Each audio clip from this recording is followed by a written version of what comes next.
46, so if you're a fan of Beyonce or Taylor Swift, you already know their music is good for the heart. Turns out, the American Heart Association agrees with that. Medical group put some of their songs on a list of music that can help you perform hands-only CPR. You won't break my soul. The tempo matches the ideal CPR chest compression rate of 100 to 120 pulses per minute. The songs include Swift's You're Losing Me, Welcome to New York, and Sparks Fly, as well as Beyonce's Virgo's Groove, and... You won't break my soul. You won't break my soul. I think it's a little bit... You won't break my soul. You gotta kind of jump. Gotta put some back into it a little bit, Tanya. This is the Eye for an Eye channel. Welcome to today's show. You could probably see the headline on the screen. They are now telling you that music like Taylor Swift and Beyonce can save your life. This is coming from our trusted scientists and doctors at organizations like the World. You know what organization, which you can't say the word because you don't want to mention them. They don't like you talking about what they're telling you to do over there. But all these health organizations are telling you about celebrities now, musicians, ones that we see getting crammed down our throats, how they could save your life. So that tells us immediately that they're using frequencies on their audience, and I'm going to show you that right now. But I just want you to know I have a new channel, A Call for Vengeance. You can see the logo on the screen that has been approved. I thank everybody out there who helped get that channel looked at and approved by watching countless watch hours of nonsense over there. Please make sure you sub to that now. This channel is very close to being gone. If you're new to it, trust me, it's going to be gone soon. If you like this content, make sure the two links to my other channels, United Uprising and now A Call for Vengeance, are linked below. I know a lot of you are subbed already to United Uprising, but just double check, make sure you're subbed to both of those. I will be putting up content on both channels as well as potentially doing live streams over there so we can interact more with one another. And I also want to let you know the website, United Uprising, if you haven't joined it yet, please consider doing so. Perfect gift for the holidays for somebody for $2.99. You get unbelievable information. You can help wake somebody up in your life. You can wake yourself up. You get uncensored content by me. I don't just cover stuff like this on YouTube. I go a lot deeper in a lot of different topics, but specifically right now covering a lot of the fake stuff going on over in the Middle East. It's one of the most scripted events we've ever seen in human history. The footage proves it, so we're going through all that stuff. So definitely check out the website if you haven't yet. UprisingRevival.com. UprisingRevival.com. I can't keep up with all the names, you know? The algorithm just keeps making me change them. So, on to this story. This is a headline being posted all over the place. CNN specifically, You're Losing Me by Taylor Swift can apparently save your life. The article goes on to say Taylor Swift and Beyonce's music is good for the heart in more ways than one.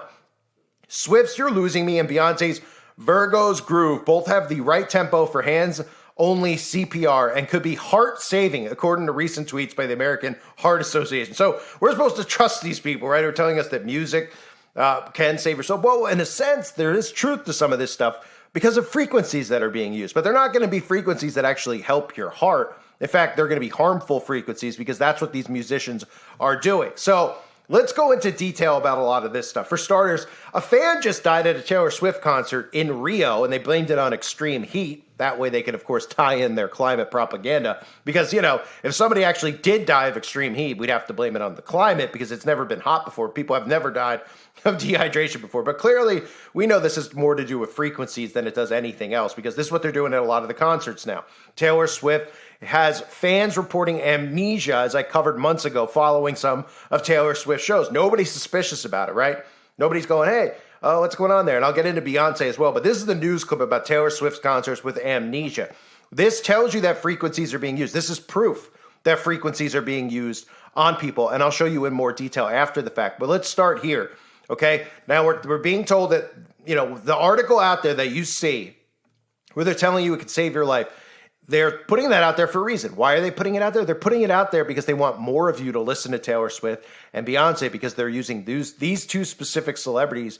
They're using all of them, but them specifically to go after a specific audience out there and hit them with specific frequencies, okay? And it works and it's legit. That's what it is. It's spell casting. Frequencies are real. And this type of stuff ties into the fact that we're seeing, like I've been covering with Taylor Swift and Travis Kelce, non-stop pushing of these people like we'd never seen. Taylor Swift's at a football game, you think that Elvis Presley was in the building, and even then we know that was a Tavistock product, right? But Taylor Swift was never this big, okay? Beyonce is, and both of them are at psychotic levels of fandom.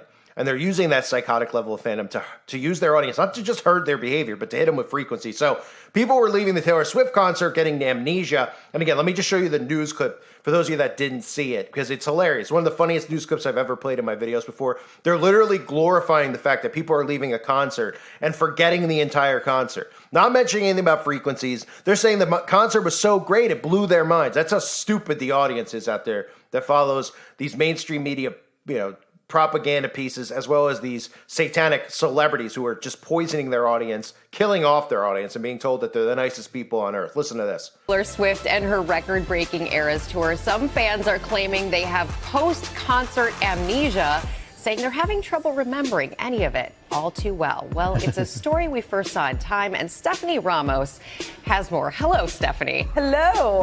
Hi, good morning, Rebecca. Post-concert amnesia apparently is a thing. Some Taylor Swift fans are saying they had such an incredible time at her Eras concert, they can't remember parts of it. And scientists say it stems from sensory overload.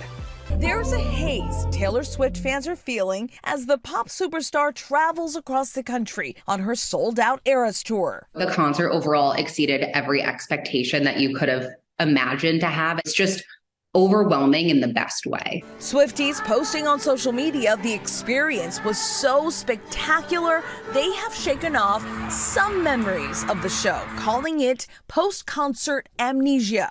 I keep saying this happened to me. Apparently it's universal. It's actually a neurologic phenomenon that can happen in any heightened emotional state. As Taylor Swift fans are going to this concert, there's so much to be excited about. There's so much stimuli to process for the brain, and that can actually get in the way of forming and storing memories of that concert experience. Everyone that I've spoken with has a similar experience of like, oh, that was too good to be true. I definitely don't remember that. To have something like post-concert amnesia is really not such a bad thing. What it means is that your brain was so present in that moment that there was so much good, fun, exciting stimuli for your brain to process that it just didn't have the energy to focus on memory formation in that moment. An experience, something you'll want to remember all too well.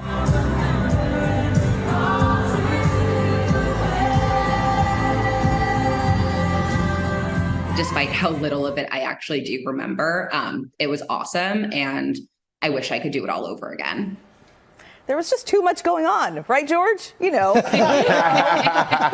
Actually, I mean, Harper insists that she had post-concert amnesia. She was so into it. That's her story. She is sticking to it. There you go. Doctors say it isn't a concert-specific phenomenon, by the way. It can happen anytime you're in a highly emotional state. And guys, it is not just Swifties. Some of the Beehive is reporting the same thing is happening to them after seeing Beyonce. So, George, you got to go see Beyonce. And report back to us. Only if he dresses up. I can get Taylor Swift. All right, Stephanie, thank you so much. Okay, so, I mean, you literally have these people laughing in your face because they know their audience is so stupid that they'll hear that and they'll be like, I want to go to a Taylor Swift concert so I can get amnesia. Now, we've heard of people going to concert and forgetting about the concerts because they've been, like, blacked out drunk or done some type of drug at the concert, might not remember it.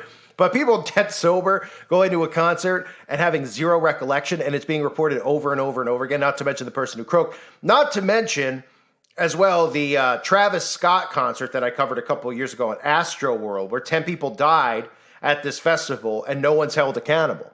Well, they can't figure out what killed them. Oh, it might have been heat. It might have been a trampling. No, it was frequencies. And it was frequencies right around a period that people were hooking themselves up to the internet. So if you catch my drift. So the other thing, of course, is Beyonce, right? They're talking about Beyonce's music. They want you to listen to Taylor Swift and they want you to listen to Beyonce right now. Beyonce has the new album, of course, where she's showing all her satanic symbolism. I just covered part of that recently with Beyonce. Of course, we all know about the horse, the Saturnalia, all the stuff that she constantly shows us, the 666, over and over again. Beyonce's not even alive, let's be real. But Beyonce, just like Taylor Swift, plays this role of a really sweet person.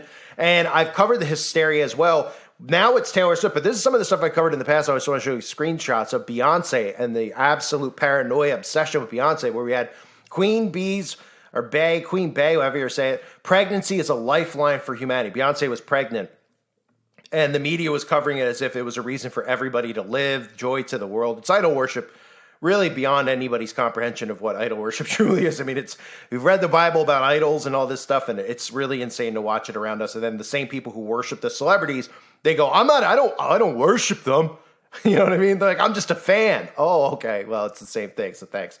So not only that, we had Adele at one point call Beyonce Jesus during a performance, which is just flat out blasphemy, but it shows you again the idol worship and obsession. Of course, one of Beyonce's ex-drummers filed a restraining order alleging that Beyonce was using extreme witchcraft. And that's what this is all about. It's witchcraft. It's sorcery. They use frequencies. I'm going to play you this clip that I've used before. Where either when XXXTentacion's in the clip talking about how frequencies in the music can control the mind, and they could target certain parts of the mind, because that's what they're doing, but nobody wants to believe it. They think that all these songs about Satan and about God, that it's all coincidental, and they make these songs because they're artists. Meanwhile, you listen to the lyrics, they're just talking about getting high and all this other stuff, boyfriend, girlfriend. It's about frequencies, hitting you with frequencies. And a lot of this modern music obviously is filled with it. It's obviously been going on. You can go back to Kiss and all these other bands as well.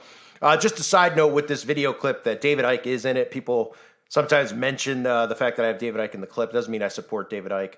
Obviously, a lot of these guys have some truth in some of the stuff they say, but I do not support David Icke, especially with the stuff that was said from him pertaining to Jesus Christ. But this is a very relevant clip that everybody should watch about frequencies on the mind.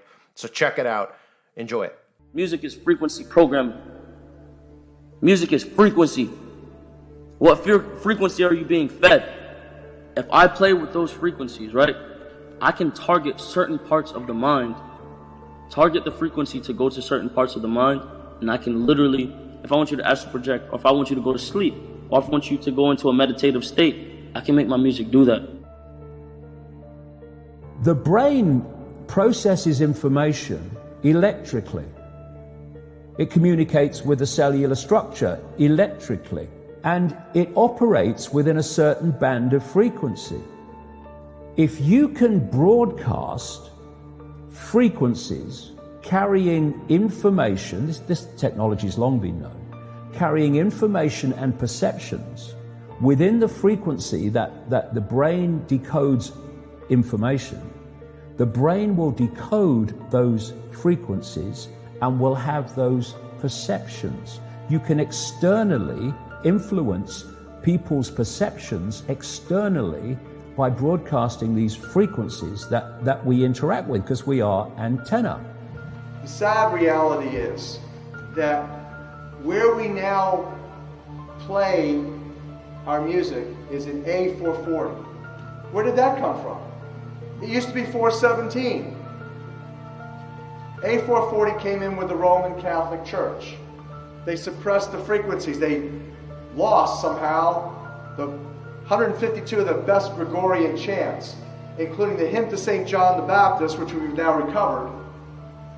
That particular hymn was what triggered Dr. Palaio's investigation, looking for those frequencies of vibration by which the music was played. It was known as the most uplifting hymn of all the ages, the most spiritually uplifting hymn. Hymn to St. John the Baptist. It was played to 6 tones. These are those 6 tones. These are those 6 frequencies. And so the A440 is what now is the standard tuning. If you go A439, you're closer to one of the Creator's tones. If you go A441, you're closer to one of the Creator's original tones. That's how precisely it has been manipulated. To do what?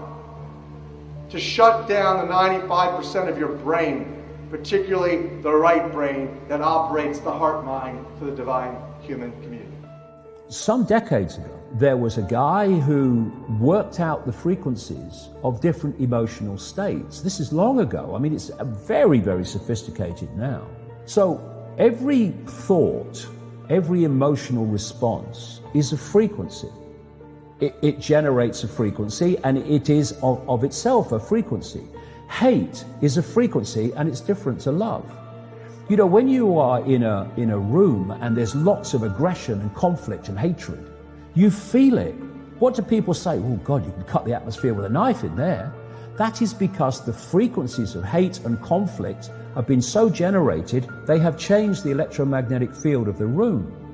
When you go drive in your car and you're channeling the radio is tuned to a station and you're grooving to the music. You love that music. As you get farther and farther away from the broadcasting tower, that music gets static. You start to lose the signal from the clear channel, broadcast, and it gets staticky. When it gets staticky, you get a little annoyed. But you want to listen to it. You really have a heart for that music, so you continue to listen to it for another 10, 15 miles, and suddenly it becomes so annoying that you just get disgusted. You go, ah, and you shut it off. And if you continue to listen to it, you get sick. That's what we're talking about here. Except you don't even know that you've been listening to the static your whole life. You don't even know what the true resonant frequency is because it has been kept from you. Now, of course, to really be effective, we need to use the proper words and phrases, scientifically selected. But that gives you the basic idea. We embed messages just below the threshold of perception, so they can go directly into the subconscious. They can play across a community these frequencies without anyone knowing, and it starts to have an effect, and it starts to build rage, it starts to build anger, and people might not realize why they're feeling it, but they start to feel it. And then what they do is they trigger that with an event. Maybe some guy is attacked by the police or something, or somebody's arrested for something they didn't commit, and now there's the trigger. The blue touch paper's been lit of this manufactured frequency-driven rage, and you have mass riots and what have you, and people do things that they wouldn't normally do. So in other words, the master composer, master conductor of the Universal Orchestra is singing love songs in 5/8, uplifting everything simultaneously. And we're the only species out of tune and accepting static for the clear channel. Do you know that the American military, they've admitted this. They have technology that fires frequencies at the enemy that basically breaks the enemy's spirit, so they give up and put their weapons down. This is the technology we're dealing with. So again, you could see that frequencies are being used. So the whole point of me covering this isn't to just make fun of the fact that there's an article out there that says Taylor Swift's music can save your life, because there's a reason the article's out there. The reason the article's out there is that a dumb person is going to read that, and they're going to want to listen to Taylor Swift because they're going to say, wow, is it actually even good for me? Maybe I'll listen to Taylor Swift at night every night, right? They know nothing about frequencies. They know nothing. They don't believe in mind control. They think it's some type of conspiracy, like hypnosis, right? I try to always use the example of thinking about going, just put yourself in a perspective of being out in the jungle, being at a zoo, watching an animal, and knowing that if you do this, the animal will do that, right? So you see a lion at the zoo, and people are like, wow, it's crazy. They got a lion at the zoo. Why isn't the lion eating the guy who's going out there feeding him? Why aren't what's going on? Oh, they've caged it. Nobody thinks further than that, but they know how to lead the lion, how to herd the lion, how to get the lion to do this, to beg for food, to do that, blah, blah, blah. They get them doing tricks, etc. Some of the animals, right? Well, that's how they look at us, and that's what they've done to us. We're human science experiments, right? So they figured out through Operation Paperclip and all these other experiments that the government has done over the years, how to control the human mind, right? And they could do it silently. It's silent. It's Silent weapons for quiet wars is the motto, right? These are things that are going on right around us that you can't see with your own eye. We're getting drilled with frequency. Why do you think they put propaganda out there all the time about depression, anxiety, suicide, mental health? They put all these things out there because they want you to think that it's normal to feel these ways. It's normal. Everyone else is feeling this way. Everybody's dealing with different health problems because of what they're doing through the air, right? They're hitting us with frequencies through the air. Those big towers that are up aren't there so that you could download a song faster. It's frequencies. It's radiation.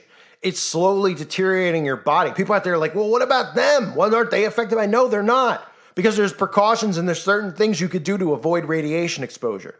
There's certain pills you could take. There's certain things that I've talked about on the website that you could take that I can't talk about here because they'll say I'm giving you medical advice. Okay, so join the website if you haven't yet, if you want to see or interact with people who know how to prevent this type of radiation exposure. And we're talking about the air, right? Things that you can't see, right? You could see in front of you. You could see snow in the air if it's snowing, or rain, even though it's really a graphene acid rain. But You can't see the frequencies coming out of these towers, so people don't realize that they're there. You can't see the frequencies coming out of music. You just think it's just some type of sound, but then you start looking at binaural beats, frequencies, right? And all these things, the effect on the mind. And then you know, if you have a brain, why they push these certain celebrities. They're not bigger or better than them. They're using their beats and their frequencies to put a hypnosis on people. And that's what we're dealing with, a world under full hypnosis, right? And they're using the air. And what does the Bible tell us in Ephesians chapter 2, verse 2? Wherein in times past ye walked according to the course of this world, according to the prince of the power of the air, the spirit that now worketh in the children of disobedience. Taylor Swift, Beyonce, these are your children of disobedience. Who's the prince of the power of the air? The god of this world, Satan. They use the air to do this, to manipulate, to control, and it's only going to get worse. So they want you to. They're putting articles like this out there because they want to herd more people into listening to these specific celebrities that they're choosing, that they're using frequencies with, right? When you hear these stories, you should be skeptical. Oh, Taylor Swift. They're telling us that it's good for our heart. We need to listen to Taylor Swift. Then they're telling you at the same time, fan dies at Taylor Swift concert, extreme heat. People attending Taylor Swift concert have amnesia, right? Then they're telling you about Beyonce, and they're like, oh my gosh, worship Beyonce. Her pregnancy is a lifeline for humanity. Oh, by the way, one of her drummers filed a restraining order because Beyonce was performing extreme witchcraft. So what do you think that means? Witchcraft, spellcasting, frequencies. That's what it means. It doesn't mean that Beyonce's got a voodoo doll, which I'm sure she does. Might even have one of me for all I know. Where they're going out there and they're like, they're extreme witchcraft. What do you think it is? Well, it's worse than even frequencies because they're using actual humans for their witchcraft. But I won't go into that because the algorithm will read it. So be forewarned about this idol worship, how they're using these people, how they're hitting people with frequencies, because it's real and it's true. And nobody looks at the undermined story. They see that and they're like, oh, wow, did you hear Taylor Swift could save your life? I'm going to listen to more Taylor Swift. And you're like, did you hear people are getting amnesia? And they're just like, yeah, because she's blowing people's minds. She's blowing, that's for sure. It ain't people's minds, okay? What she's doing is she's using frequencies on your minds. I mean, her music might blow, okay? But Taylor Swift is not saving your heart or saving your... They're telling you this stuff because they want you to be under the hypnosis of the frequencies they're using in their music. A reminder again, if you're still listening, please make sure you sub to my other channels. A Call for Vengeance specifically is the new one. I know a lot of you don't end up looking because you think you're subscribed, but trust me, you want to look and make sure you're subbed now. And a lot of you get unsubscribed, so please do me that favor now and sub to it if you still want my content. If people don't sub to the channels, I don't know how much longer I'm going to do it. I am trying to reach new people, but I do still want the same audiences around so we could all interact with each other and share information with each other. And again, that's what the website's for, Uprising Revival. It is $2.99 a month. It's $3, price of a bottle of water, cup of coffee. For entire months, we're 24/7. That thing is active. That website, that forum is unbelievable. People are constantly sharing stuff, real news, not this fake crap. And any stuff that is in the real news, people over there are dissecting it just the same way I do in these videos. It's a great community over there. And again, you get exclusive, uncensored content on the website and my entire archive of videos, which is in the thousands. I'm not sure how many are uploaded over there right now, but I'm continuing to try to get all of those over there exclusively. So check out the website if you haven't. I thank everybody for being here. Hope you're all well. God bless you as always and your families.